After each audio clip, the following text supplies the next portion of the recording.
તેર જૂનાગઢ લોકસભાના ભાજપના ઉમેદવાર રાજેશ ચુડાસમાએ પોતાના મતન ચોરવાડની પ્રાથમિક શાળામાં પોતાના પરિવાર સાથે મતદાન કરવા પહોંચી ગયા હતા.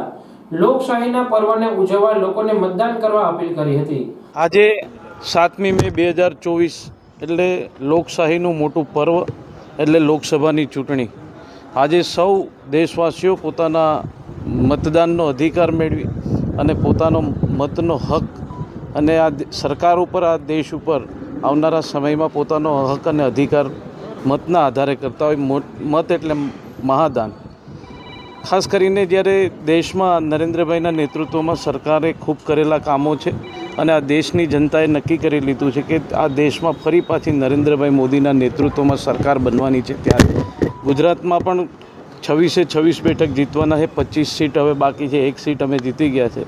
ત્યારે આ રાષ્ટ્રના હિતમાં, આ દેશના વિકાસ માટે અને આ દેશને મજબૂત બનાવવા માટે આદરણીય નરેન્દ્રભાઈ મોદી તરફ આ દેશની જનતાનો જે વિશ્વાસ છે એ બતાવી રહ્યો છે કે આવનારા સમયમાં એક મજબૂત સરકાર બનવાની છે. રજતભાઈ, 1040 બૂથમાંથી 361 બૂથ સંવેદનશીલ વિસ્તાર જાહેર કર્યા છે. શું કહેશો, કેવો સંઘર્ષ છે? નહીં, ખાસ કરીને કોઈ પ્રકારનો સંઘર્ષ નથી. આ વિસ્તારમાં છેલ્લા 10-15 વર્ષમાં ઘણી ચૂંટણીઓ થઈ.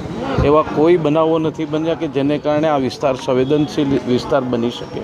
પણ ક્યાંક ને ક્યાંક ચૂંટણી પ્રક્રિયાના ભાગરૂપે એ વિસ્તારો સંવેદનશીલ થયા હોય.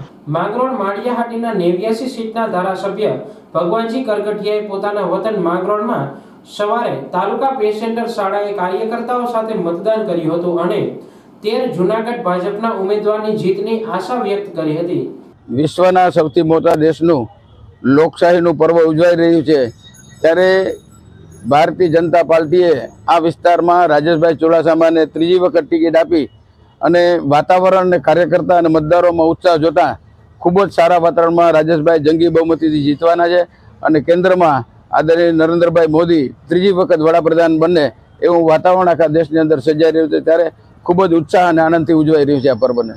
માંગરોળના દરબારગઢમાં કન્યા વિનય મંદિર બૂથમાં ઈવીએમ મશીનમાં ખામી સર્જાતા 38 મિનિટ ઈવીએમ મશીન બંધ થતા સ્થાનિક તંત્ર દ્વારા ઝોનલ ઓફિસરને ફોન દ્વારા જાણ કરાઈ હતી. 38 મિનિટ બાદ ઈવીએમ મશીન ચાલુ થતા મતદાન શરૂ કરાયું હતું.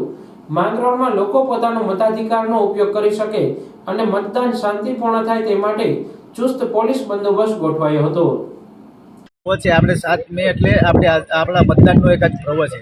એ પર્વના એક શાંતિપ્રિય મતદાન થઈ રહ્યું હતું ત્યારે ઇલેક્ટ્રોનિક ખામીના કારણે ઈવીએમ અને વીવીપેટ મશીનમાં ખામી આવેલી. કેવીએમ સ્કૂલ છે ત્યાં દરબારગઢના અંદર અને ચૂંટણી ઝોનલ ઓફિસરને મેં ફોન કરેલો ત્યારે એ પાછો ઈવીએમ અને બદલાવેલો અને વીવીપેટ પણ બદલાવેલો.